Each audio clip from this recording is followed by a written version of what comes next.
السلام علیکم ورحمۃ اللہ وبرکاتہ۔ روزہ جو ہے کیا صرف کھانے پینے کو چھوڑ دینے کا نام ہے؟ آئیے حدیث مبارکہ سے اس کو جانتے ہیں۔ نبی مکرم صلی اللہ علیہ وآلہ وسلم نے ارشاد فرمایا، من لم یدع قول الزور والعمل به والجہل، کہ جس شخص نے روزے کی حالت میں بھی جھوٹ بولنا، جھوٹے کام، والجہل اور جہالت کے کاموں کو نہ چھوڑا، فلیس للہ حاجۃ ان یدع طعامہ وشرابہ، تو اللہ رب العالمین کو ایسے شخص کے کھانے پینے کو چھوڑنے کی کوئی ضرورت نہیں ہے۔ کیا مطلب اس حدیث مبارکہ کا؟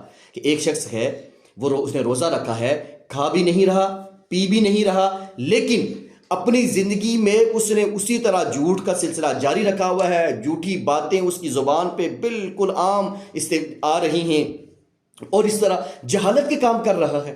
جہالت کے کام کیا ہے؟ غیبت کرنا، فضول میں غصہ کرنا، اور بلا وجہ دوسروں کو تانے دینا، اور جتنے بھی جہالت کے کام ہیں، اگر روزے کی حالت میں یہ کام بھی ساتھ جاری رہیں گے تو روزے کا مقصد وہ پورا نہیں ہوگا۔